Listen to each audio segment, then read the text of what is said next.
You know what I love about the world? Unions. So in other news, there was a union drive for Starbucks in Buffalo, New York.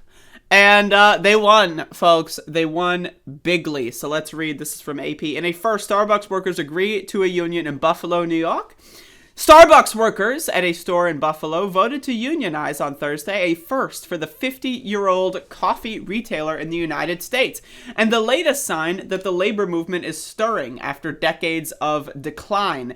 The National Labor Relations Board said Thursday that workers voted 19-8 in favor of a union at the Elmwood Avenue location, one of 3 stores in Buffalo where elections were being held.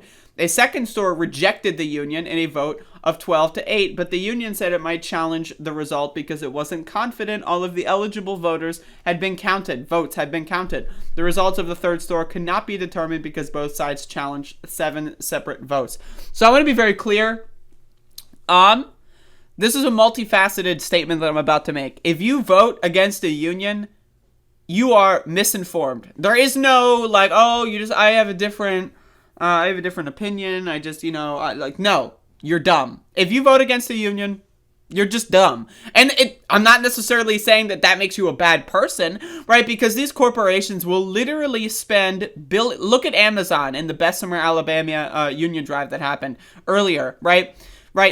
These corporations will spend billions and billions of dollars to lie to you. So it is no surprise that a lot of these union drives fail, right? What really matters is that workers have solidarity and they cut through the lies. They cut through the bullshit and they inform their fellow worker, right? And that's one of the problems with these corporations is they lie so goddamn much. They're willing to spend billions of dollars on lying to their employees, but they won't spend those billions of dollars on giving them better working conditions, better wages, right? All that kind of stuff. And that's why unions are so important.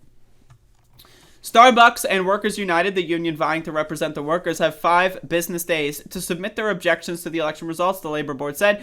If objections are filed, there could be a series of hearings and appeals that delay certification of the votes. If no objections are filed, the results could be certified as early as December 16th. That's in less than a week from right now.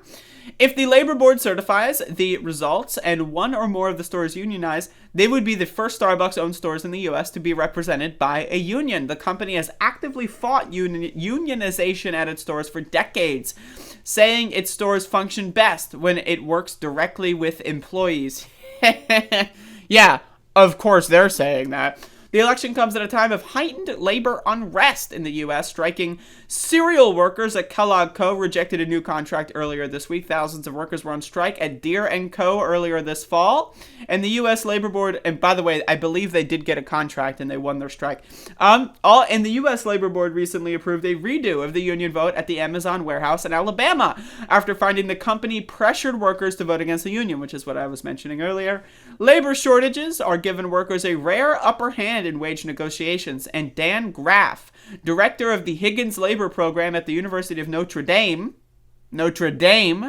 said the pandemic gave many workers the time and space to rethink what they want from their jobs. Starbucks workers watching the vote count on Thursday over Zoom on a big screen at the union office in Buffalo erupted into cheers and chants.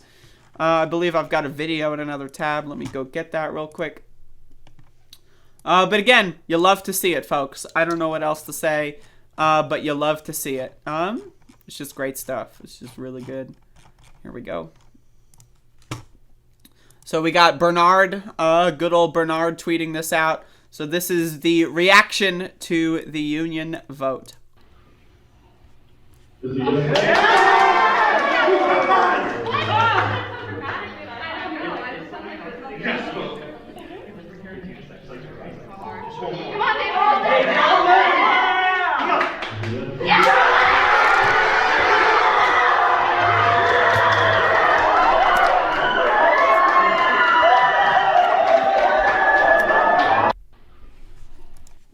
So there you go, folks.